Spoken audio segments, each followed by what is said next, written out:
Hello, hello. Welcome to Club Book with Leila Mottley. Before I introduce tonight's guest properly, please allow me a moment to tell you a bit more about the unique series that is bringing her to us.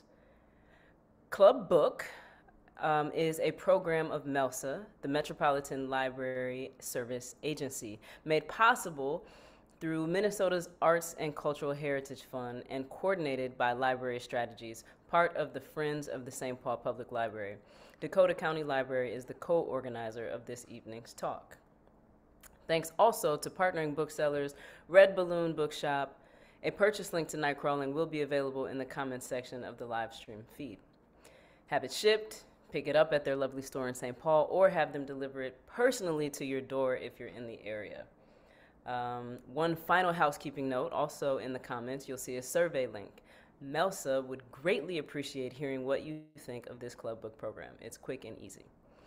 So, that said, I want to quickly just introduce myself. My name is Tish Jones. I am a poet, educator, organizer, founder, and executive director of True Art Speaks, an arts and culture organization based here in St. Paul, Minnesota. I am so excited to be in conversation with this next brilliant writer. So let's get on to our featured event. Leila Mottley is the pen behind Nightcrawling, one of the most anticipated and best reviewed fiction releases of 2022. Set in the author's native Oakland, where the town at? What's up? Peace to everybody in the town. Oakland, California, this searing debut welcomes readers into the world of 17-year-old Kiara Johnson. After her rent skyrockets, Kiara turns to sex work to stave off homelessness. She soon finds herself in the crosshairs of a far-reaching scandal and active investigation into the conduct of the Oakland Police Department. In a rave review, the New Yorker lauds, careful not to portray Kiara as a victim, Mottley shows us the pleasures of family, friendship, and love. The result is an intimate portrait of a young Black woman searching for autonomy and fulfillment in a society designed to deny her both. Oprah Winfrey named Nightcrawling the summer pick for Oprah's Book Club 2.0, and the New York Times bestseller has also been nominated for the 2022 Booker Prize. Mottley accomplished all of this as a debut author who published her first novel before the age of 20. After a short talk by our guests and some initial questions from me, we'll have time for audience Q&A. Simply drop your questions in the comment thread here on Facebook, and our tech manager will route them to me.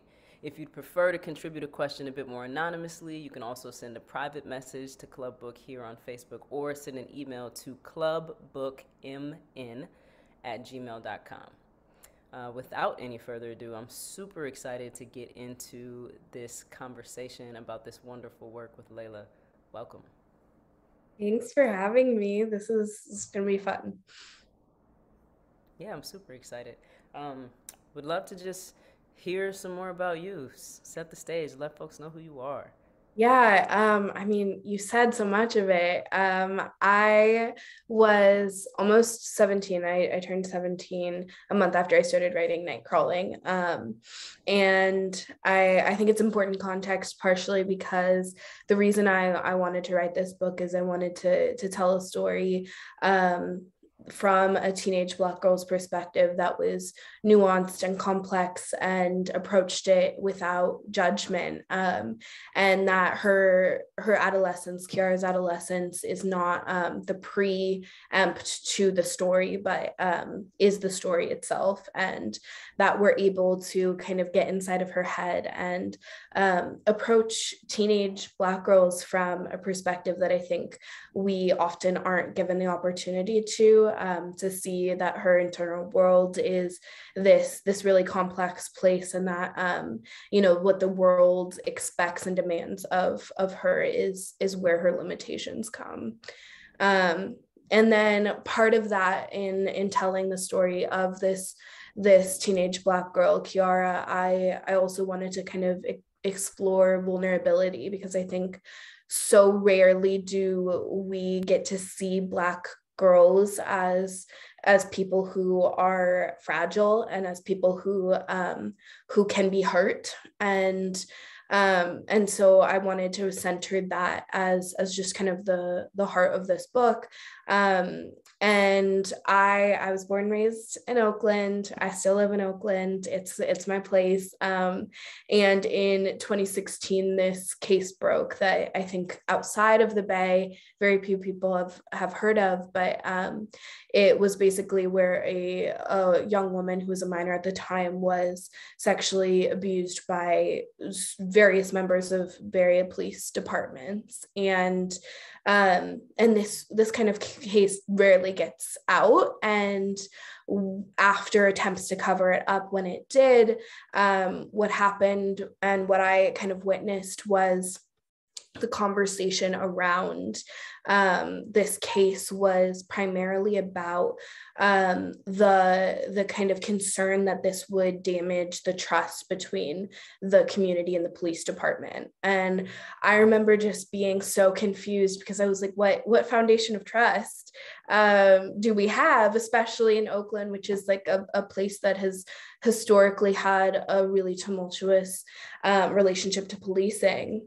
And at the same time, like, what about this girl? And also, what about, so many other girls and women who experience this kind of thing and never have their stories, kind of reach that type of visibility. Because I think inherent in police sexual violence is this recognition that girls, particularly girls of color, are also kind of victims and victimized by this culture of control and the way that policing attempts to administer it. And so I kind of came back to this idea of police sexual violence and the use of this case as an inspiration for kind of the situation that Kiara ends up in, and a mirror of the vulnerability of Black girls. And I wanted to do something with it that would feel kind of different from the way that we're often put in relationship to police violence and brutality. And so instead of, often getting to hear way more about the life of the police officers involved, seeing,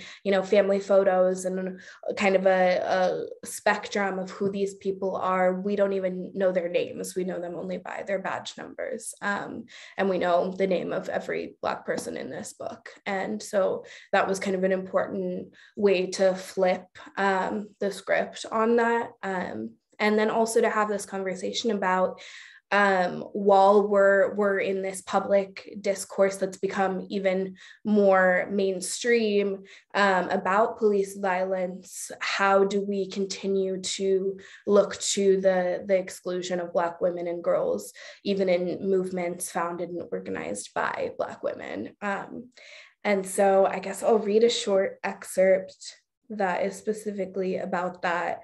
The book is set in 2015. And so think like the context of Freddie Gray's murder. And, this is years past Trayvon Martin. So that's where we're gonna start. On the short walk from the exit to the waiting police car, I hear the sound of megaphones, drums, and chants. A few blocks down the road, hundreds, if not thousands of people march toward the building, their voices a thick chorus, a call and response with Freddie Gray's name sharp in the center, and I watch Harrison's head lower as we reach the car. I climb in the back and look out the window. I wonder if they'll ever chant about the women too, and not just the ones murdered, but the particular brutality of a gun barreled to a head, the women with no edges laid, with matted hair and drooping eyes, and no one filming to say it happened, only a mouth and some scars. Harrison pulls the car away, and I wonder if he's thinking the same thing, how maybe they didn't need to force a confession out of me, because who would have cared anyway? But he is probably thinking about getting away from the protesters, about how wrong they are to hate him, about the sacrifices he makes to protect the people of this city. He's probably thinking that the cost of one life or 1,000 is a price he's willing to pay, that the ravaging of a sad girl with frizzy 3-month-old braids is a price he would happily pay for this car, this gun, this power. And I think that throughout this thread, we also get to kind of see the legacy of resistance. And what was really important to me is that we experience Oakland as a character through the book. And that's partially a love letter to my home, but also I think we often only hear about Oakland in the context of this strange binary, either a city that is violent, crime ridden, one of the top most dangerous cities in the country, or we hear about it from like it's up and coming, it's getting better, you should come move here, which is so closely tied to displacement and kind of the movement from a historically Black city into one that's constantly pushing out its Black people. And so I wanted to allow Oakland to be nuanced and allow it to be more than either of those. And so a huge part of the book was allowing Kiara and her world to kind of be formed around this idea of Oakland as a place of revolution, and also a place you can love and that can still harm you, and a vibrant city, and one with so many different layers. Yeah, so I guess that's part that'll be hopefully explained in this short passage about Oakland too. Kiara and her best friend Ale are walking down the streets of Oakland. Ale loops her arm around my shoulders and pulls me in, lifting her skateboard into the air and sighing. "Ain't it beautiful?" she shouts into the open air, and I twist my head around to take it all in. The construction still lines the alley, banging wood into more wood, and I swear it's like the city is spiraling around us. Skyline popping up, a glorious portrait of windows and wheels that don't gotta be as large as they are. Ale's arm around me makes me want to skip, lift my knees to the sky, the way we sway together. Oakland doesn't operate on a grid.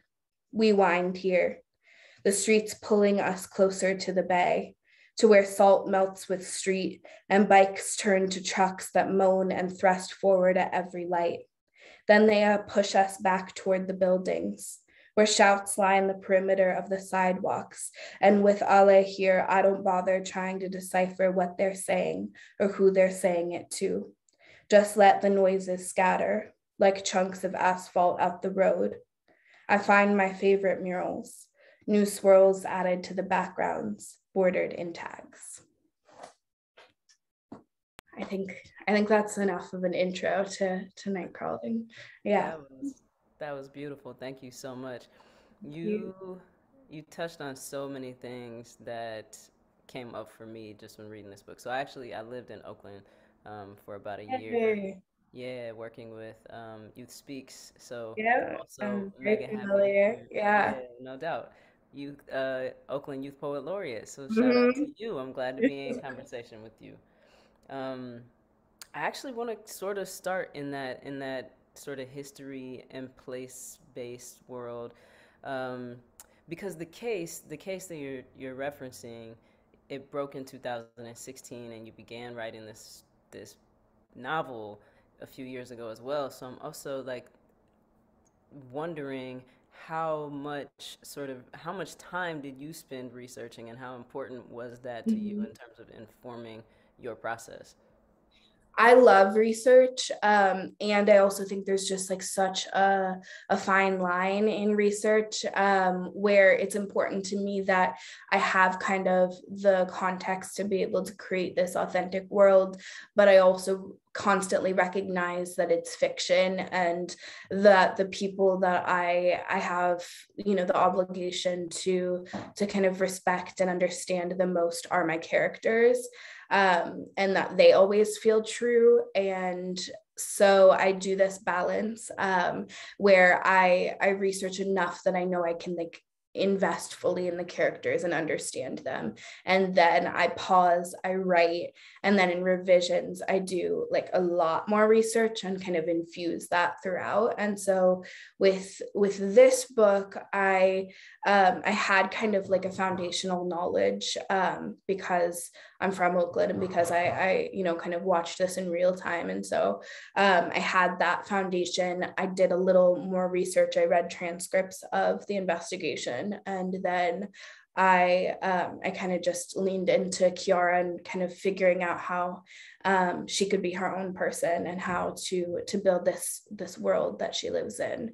And then in revisions, I kind of went back in and made sure that that it felt as real as possible, especially because it does deal with like kind of legal proceedings. And so I had to do a lot of research around that.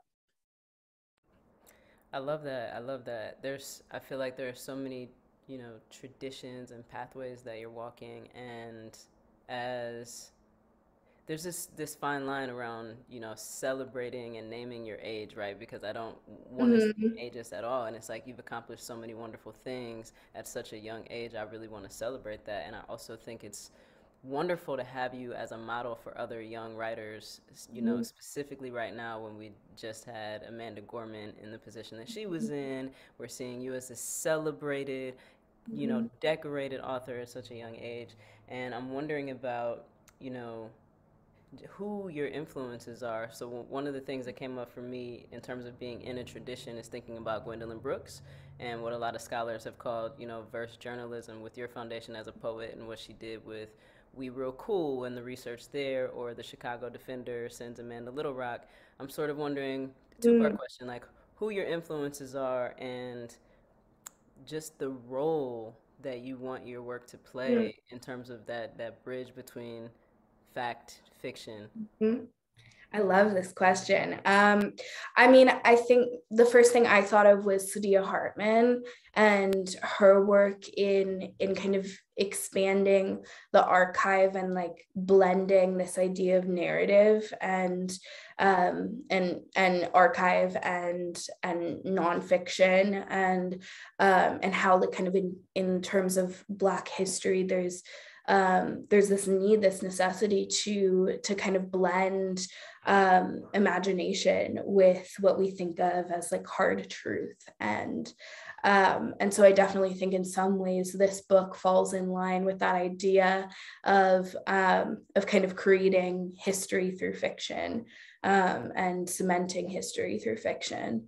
And so I definitely feel like it's in some ways in conversation with that. I mean, there are some other books that I think it has, some connections to. I mean, They're There by Tommy Orange is another Oakland book. So in some ways, I think it's close to that.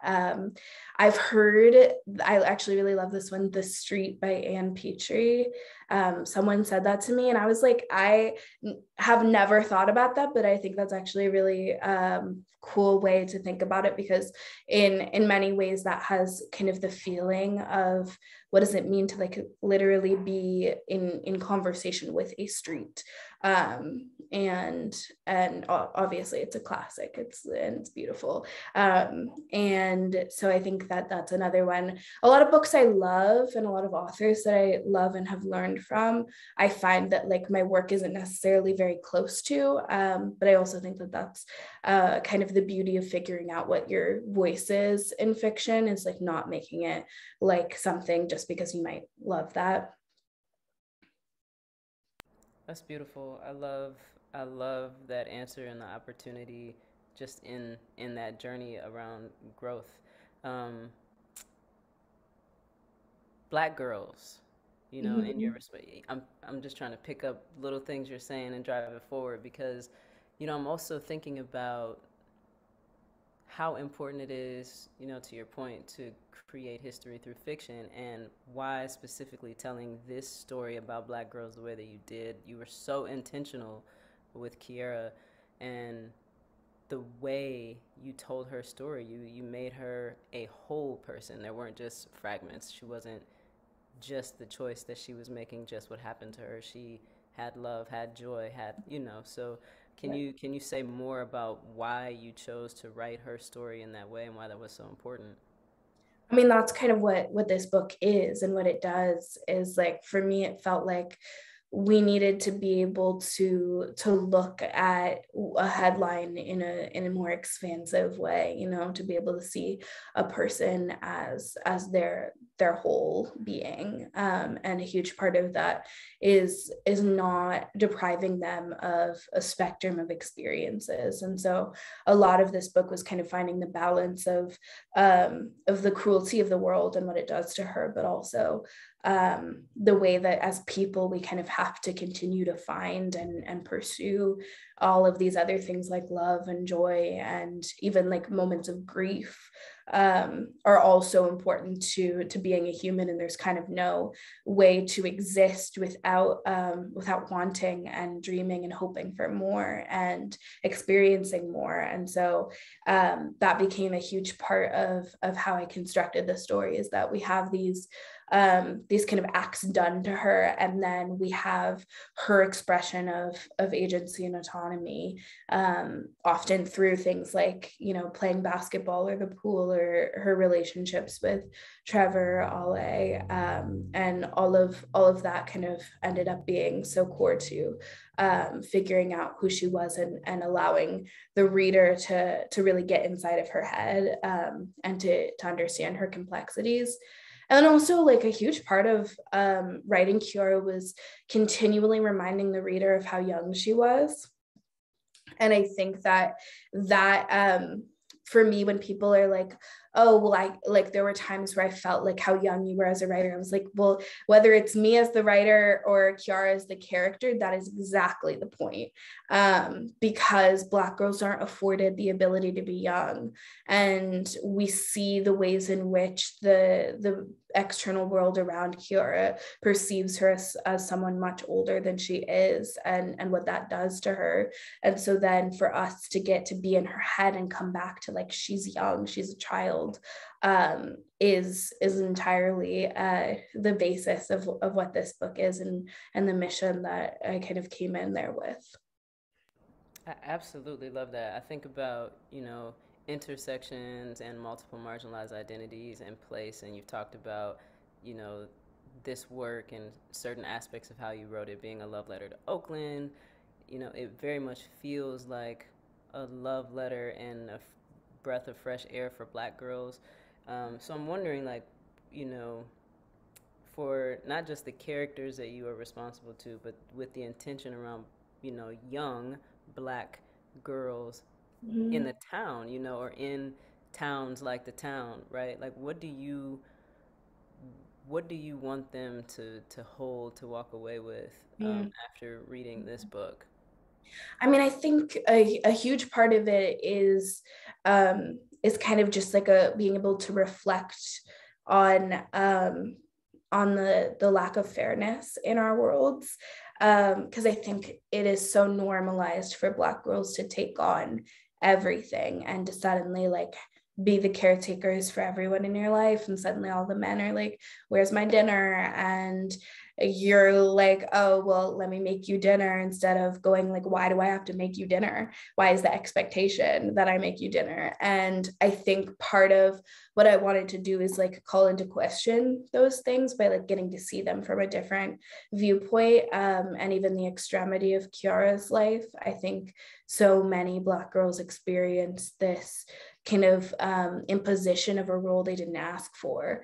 And I know if when I was like 14, 15, I would have loved to be able to read a book that even allowed me to question the way I experienced the world, and the way that I was kind of forced into navigating it, because I think that we should be allowed different options. And I think so often when we start to question it, people, like, shut us down, and then we're like, oh, well, we shouldn't even acknowledge that this is happening, because clearly Black men need our help, and, like, we shouldn't be betraying them. And I think especially with sexual violence too, like, that conversation around what we feel we owe to Black men is so intertwined with a conversation about sexual violence in general. And so I hope that when this book, gets in the hands of young Black girls, that they're afforded an option to want more. That's beautiful. I'm going to ask, another version of that question, because what I also really appreciate about this book is that it's accessible to everyone, right? Mm-hmm. And I think it does a wonderful job of humanizing Black girls, right? And it's Mm-hmm. done with such great intention. So hats off to you for that. Um, and so the question is, what do you want other people to know about the town, Black girls, etc., or to consider as Mm-hmm. they're reading this work? Yeah. I mean, I think there's a way in which everyone is complicit in the harm of Black girls, and I think we so very rarely question what we could do for Black women. And I mean, I know there were so many times when I was a teenager that I found myself in like very dangerous and precarious positions, surrounded by so many other people that could have stepped in and did nothing. And I think that is my hope, that other people reading this book experience also all of the abandonment and neglect that had to happen in order for this to continue on. um, and I also honestly just hope that like we get to people invest in Kiara and who she is, and that fiction kind of plays its role, which is in allowing us to learn to love characters as people first, and then kind of think about them in context of our world, and start to wonder like, oh, well, how does this end up playing out in my daily life? Because I think that we so often distance ourselves from kind of politics or ideas of disenfranchisement, because it's theory at the end of the day when we talk about it in terms of concept. And fiction does this thing where it like lets us think about politics as purely an issue of people, which it is. But I think that we so often forget that. And it becomes very hard to ignore when you learn to love somebody before you kind of begin to think about the ways that that systems act upon their lives. That was a very poetic answer and response. I appreciate that. So I'm going to lean into some of the poetics and ask you how your career and tenure as a poet influenced and Mhm. shaped your writing, and what sort of literary devices Mhm. or things showed up in this writing. I so rarely get to talk to other poets about this. I I started as a poet, and I started as like a written poet, and for me at least, poetry feels very different depending on whether my intention is to perform it or to write it, and kind of keep it for myself or keep it on the page. And so I started with like kind of on the page poetry, and I kind of stumbled into spoken word, and I definitely found some footing there. I think it's the genre of poetry that is most made for and continually claimed by Black artists, and that made it feel like a very comfortable place for me, while also pushing my boundaries of kind of being in front of an audience and having that very kind of, there's no time or distance between when you say your poetry, or you write your poetry and perform it, and then when you receive the feedback on it, and you can feel how it is translating to an audience. And so I think that honestly has helped me a lot with my fiction too, is like the ability to think about the immediate impact on audience, and to think about rhythm and kind of sound first. And then I also think like the transition for me felt like a relief, because spoken word, you kind of give all of yourself, and it can be exhausting.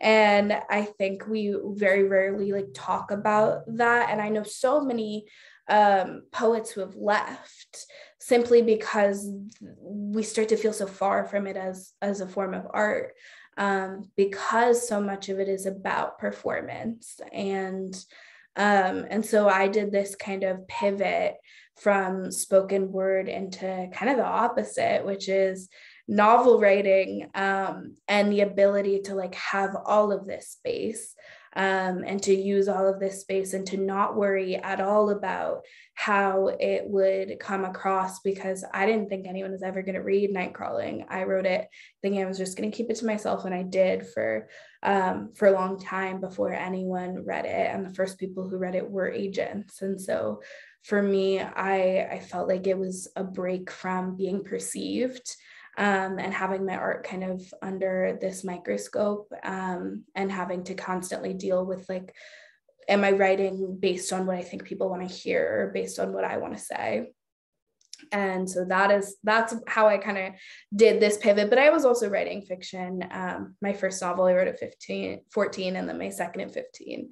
And then this is my third, and I wrote it at 17 mostly.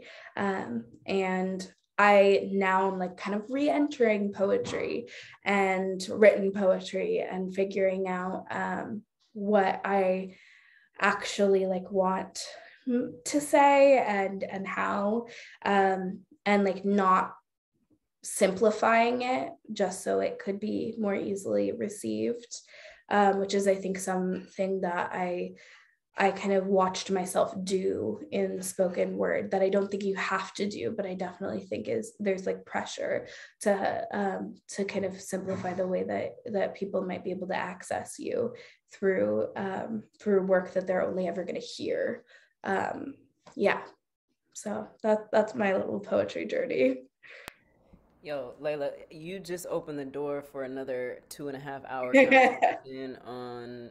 I mean, I know you know. Yeah. Yeah, I'm over here testifying with the mic on mute, so I'm not interrupting you because you're really, there are some nuances there, and I Mhm. really appreciate you speaking to them. And the educator in me is really super interested in you as, as a model, right, for folk who are in that similar position, thinking about, life after slam, you know what I Mhm. mean?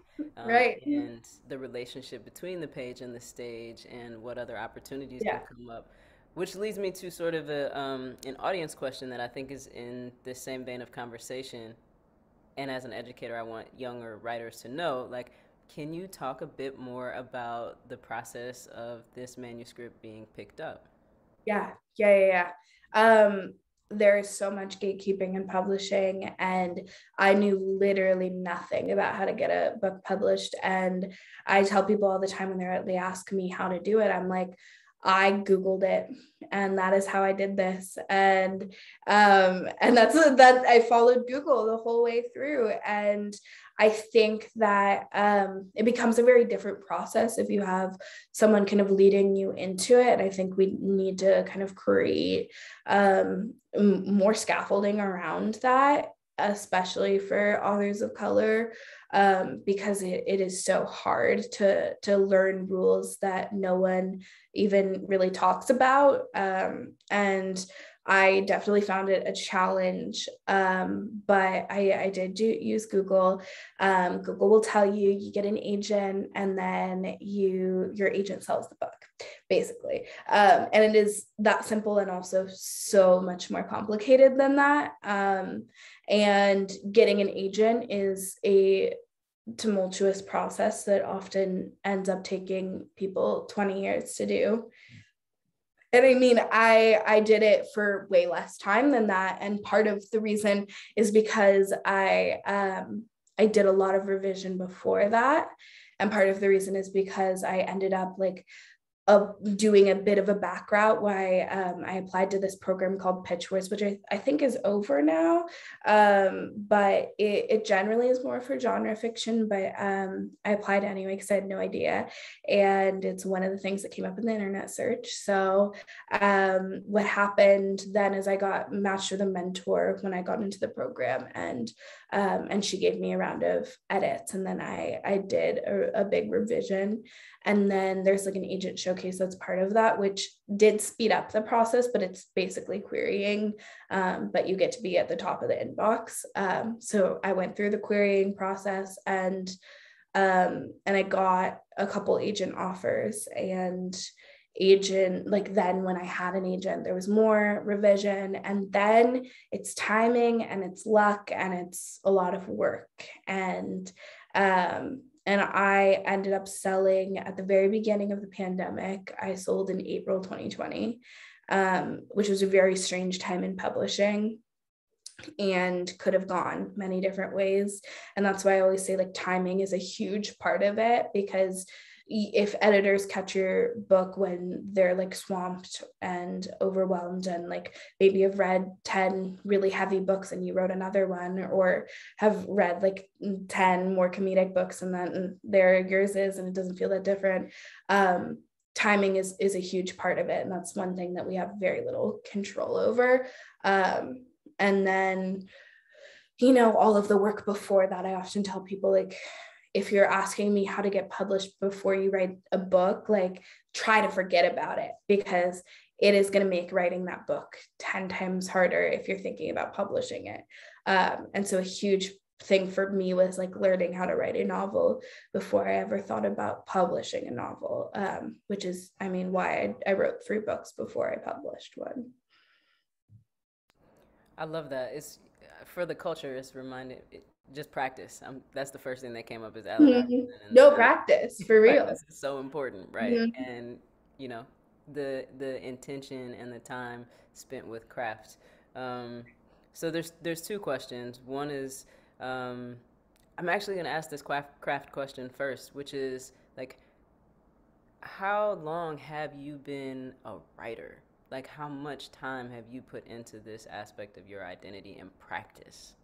So much time. And I often tell people, like, I didn't do an MFA, and I didn't even graduate college, and I didn't have 20 years of writing at 5 a.m. before I went to my day job, but I did write pretty much every hour of my free time and non-free time for my whole life. And so I started writing when I was 6, and I have journals full of poetry. And then I wrote lots of short stories from when I was 8 on.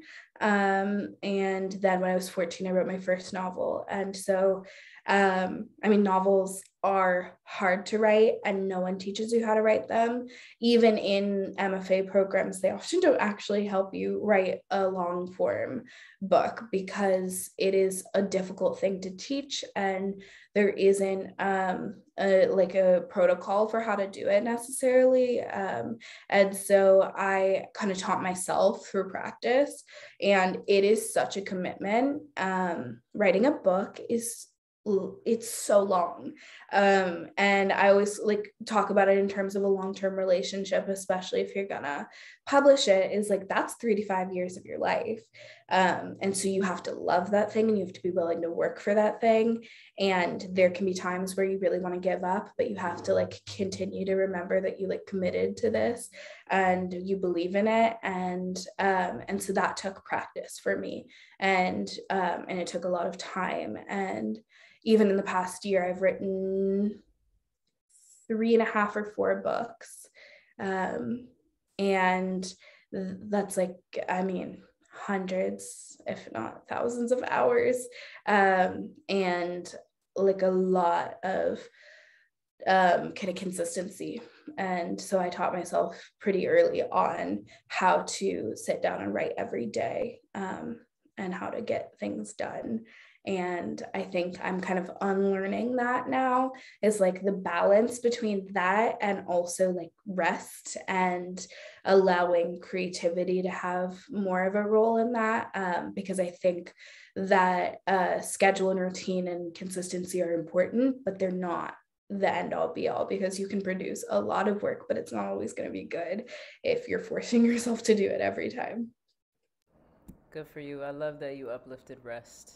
I do. I love that you uplifted balance. I love It's so that, important. yeah, especially as we're talking about, Nightcrawling and the main character being this young black girl in the city and the trauma and systemic Mhm. violence and structural racism. So I appreciate those things because that particular, like Kiara needs that, right? Absolutely. I You, also think people ask me like well, how to solve writer's block a lot. mm, And I always say like if you're blocked, you're probably tired and you probably need to rest. And it's the thing that no one wants to hear because like it's counterintuitive. But I at least feel like 90% of the time, if I'm not writing, it's because I'm so tired and I keep forcing myself into it, and I just need to like let it go and release and like kind of not think about my value in terms of my productivity. let's go. Say that. That's a quote. Quote that. Put it somewhere. Put it somewhere. It needs to be. One of your readers wants to know if you have any advice on how to navigate the gatekeeper heavy space. um it's difficult because I think one thing that I've been grappling with is how to have kind of conversations around that, even when other people in that space are not ready for those conversations. And when like we're trying to get our work out there and kind of are in need of playing the game, and at the same time, like what if playing the game also sacrifices who you are as a person? And I don't really have a way to reconcile that at this moment, but I do think like finding community in it and finding other people who are like doing the same thing and just like not kind of pushing against the idea of the isolation that this whole thing relies on, right? So when we kind of combat the idea that we're alone in it, we start to learn about the way that it's working for everyone else, and then it's a lot easier to figure out where the problems are and how to solve them, and like the different places that people can come at it from. And also I think often we get targeted if we're the only ones speaking up in the room, if we're the only ones breaking the silence. And so having more than one person doing that always, I think, is helpful. Yes, let's talk about an allyship. Let's go. Yes, exactly. Thank Yeah. you. Another reader is interested in knowing if any of your previous works, you mentioned two other novels, have Oh any yeah, yeah. been published? Are they able to People read them? love to ask me this. I will consistently say that those books will literally never see the light of day. It's not going to happen. And I think that that is absolutely for the best. They were practice novels for me, and I did not know how to write a novel. And so a lot of them are like kind of this fumbling through how to keep 80,000 plus words going. And I am considering rewriting one of them because I did appreciate the concept, but it would feel entirely different because I'm not the same writer as I was at 15. Yeah, no, they probably won't be. Good for you. Good for you. So, what is next for you? What does your future look like in writing and publishing? What do you see? I'm coming out with a poetry collection at some Yay. point, probably in the next year-ish. And so returning to that, and then I'm working on my next novel. Like I said, I've written four this past year. And a huge part of that is like anyone who's written a book knows and published that book knows that like the second is the hardest thing. because there is this idea that people are actually reading and watching, and with Nightcrawling, like I did not think anyone was going to read it, and that was the most liberating experience for me. So kind of figuring out how to recreate those conditions has been a challenge, but the next book will probably, be published in the next few years, and I think it'll feel like definitely the growth and the development of 3+ years between when I wrote Nightcrawling and then this new book, and at the same time I think it'll have some of the same themes in a very different way, in a very different context too. That's awesome. Thank you. We have another question from a reader. That is, what was the hardest part of Nightcrawling to write? The hardest part to write.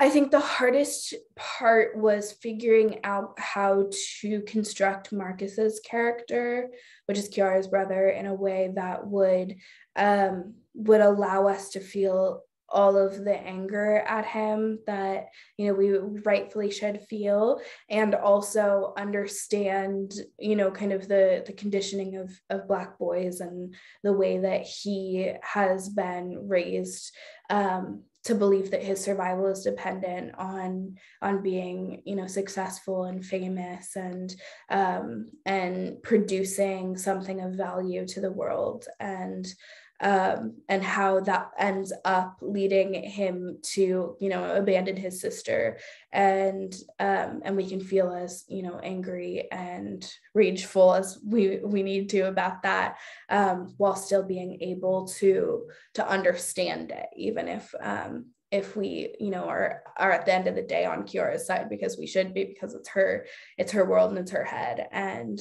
so it was a challenge for me, because as the author I knew that, but kind of communicating it in the book through these like small scenes we get to experience him in, always through Kiara's perspective, was a challenge, and took a lot of revising and a lot of writing scenes and then taking them out and kind of figuring out how I could construct him through like these moments we get to experience of his childhood, but not through like going into his perspective, because I think a huge part of this is getting to see men through Kiara's eyes, when we often see men through men's eyes. Say that. So what then came the easiest to you?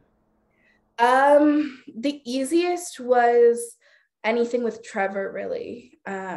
I think the experience of writing Trevor felt really close to me, partially because at the time I was writing Nightcrawling, I was working in preschools, and so I wrote parts of it, during nap time while the kids were sleeping, and anyone who like spends a lot of time with kids knows that they like have this ability to bring you into the present, and also I think for Kiara and for me too, like to allow you to experience childhood through them, and to experience what it is to be young, and also to like want that and not be able to grasp it outside of this little person, and so for Kiara, I think she ends up both remothering him, or attempting to, and also trying to experience her own childhood through him. And it was definitely a more enjoyable thing for me to write, and it also provided like relief after all of the moments where Kiara has to kind of put up various fronts and to keep herself safe. And with Trevor, she's just existing. That was beautiful. It was very grounding. Yeah, it's just making me totally reflect. I think, so another question from a reader is, what do you feel most proud of that you put into this book? I think that at 17, my ability to like access the experience of being in limbo and being in between it all, and kind of figuring that out and how to vocalize that through this character. Definitely felt like a representation of me as a writer and a person at that time. And in some ways, this was kind of a memorial to my childhood and adolescence, and a way for me to like make sense of it through this character. That makes me curious, Layla, because you're grappling with such a big story in Nightcrawling, and you're honoring such a real experience by telling this story in Nightcrawling. Um, how did you stay well Mm-hmm. given the conditions that brought about this story for you? Mm-hmm.